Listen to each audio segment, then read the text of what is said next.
여러분 안녕하십니까? 진성호입니다. 대통령 선거가 끝났습니다. 승자는 윤석열이고 패자는 이재명입니다. 그런데 문제는 박빙의 승부였다는 겁니다. 헌정사상 이렇게 박빙으로 대통령 당선자가 나온 것은 처음입니다. 자, 그래서 이재명 민주당 후보 지금 상당히 애매한 위치에 있습니다.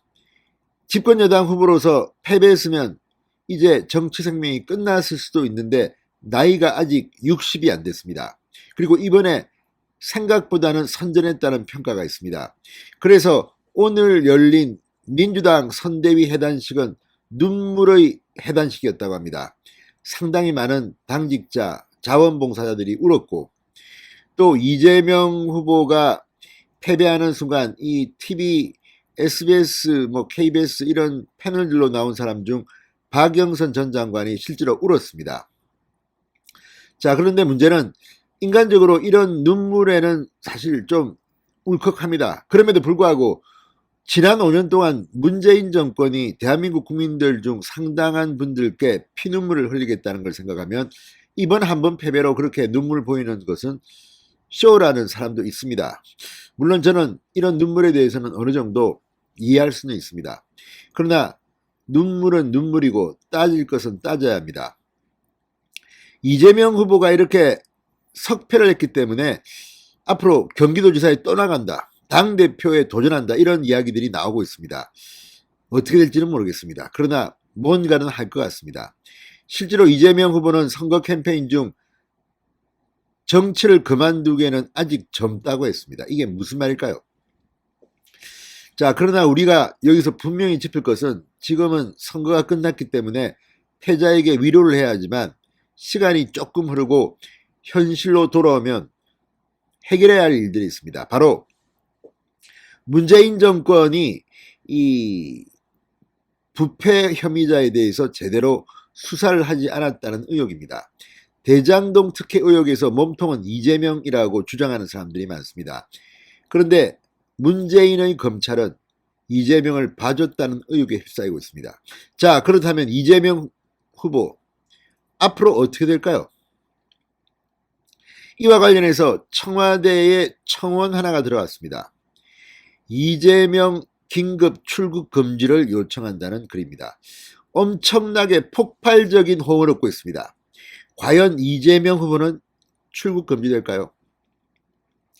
오늘 눈물바다가 된 민주당 해단식과 비교해보면 앞으로 이재명의 앞날에 상당히 먹구름이 끼어 보입니다.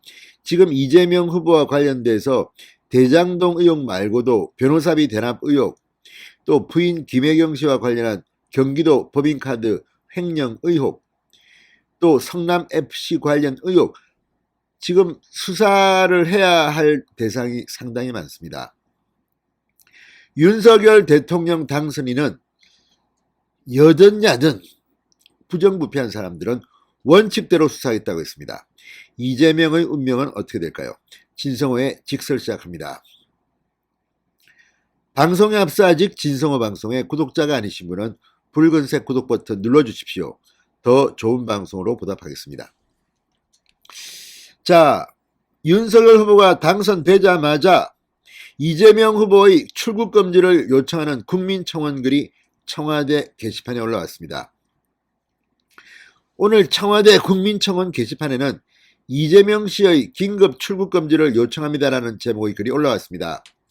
청원인은 대선 끝나고 대장동 개발 비리 및 대법관 매수 의혹에 대한 수사가 시작될 것이다. 이재명 씨가 범죄 따위는 저지를 리가 없지만 만에 하나 대선에서 패배 그 상실감에 외국으로 여행을 떠나면 국민들이 큰 오해를 하지 않겠나. 국가의 소중한 자산이 해외에 나갔다가 국제범죄조직에 납치라도 당하면 국가적으로도 큰 손실 아니겠는가. 일부 몰지각한 정치인 부부라면 세금으로 몸종처럼 부릴 수 있는 5급 7급 공무원이 있는 것도 아닌데 만약 이재명 씨 내외가 2억 만리 외국 땅에 나가면 얼마나 고생이 많겠는가. 이재명 후보에 대한 그동안의 아픈 아킬레스건을 조목조목 짚으면서 상당히 감성적으로 접근하고 있습니다. 이 글을 보면 이재명 후보는 상당히 화가 나겠습니다. 그러나 이렇게 비꼬는 듯이 적었지만 이 안에는 굉장히 아픈 지적들이 다 담겨 있는 것으로 보입니다. 청원인은 그러면서 정부는 이상의 여러 가지 사태를 미연에 방지할 수 있도록 이재명 씨와 그 식솔에 대한 출국 금지 명령을 선제적으로 내려주시기 바란다. 만약 그래도 이재명 씨가 선거 결과에 대한 정신적 외상을 호소한다면 정신병원에 강제 입원시켜서 적극적으로 치료하길 바란다. 그동안 이재명과 관련된 의혹을 그대로 다 인용하면서 이재명의 아픈 데를 콕콕 찔렀습니다.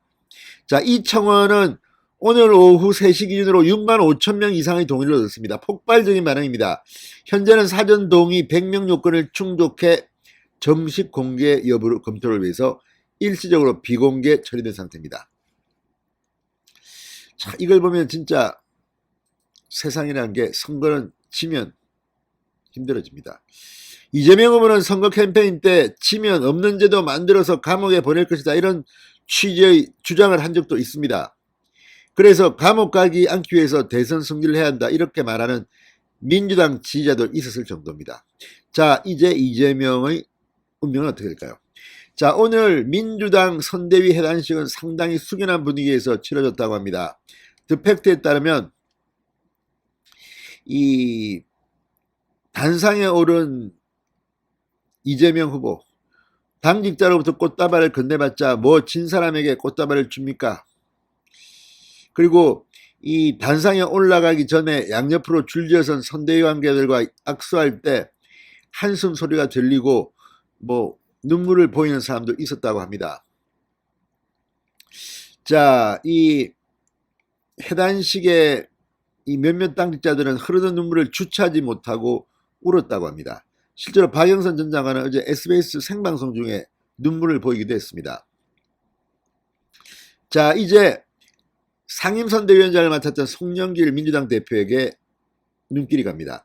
일반적으로 이런 경우 오늘 아침쯤이면 송영길 대표는 대표직을 사퇴했어야 합니다.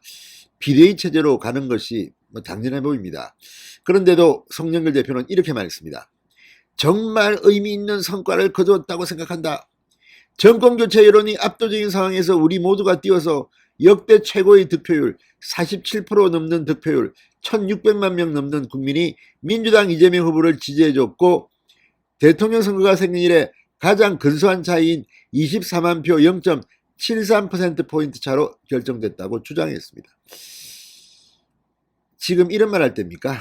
송영길 대표, 대표직을 그대로 하고 싶다는 은연중의 욕심입니까? 아무튼 이런 말 들어서 국민들이 민주당에 실망한 건지도 모릅니다. 진성호의 직설이었습니다. 여러분 감사합니다.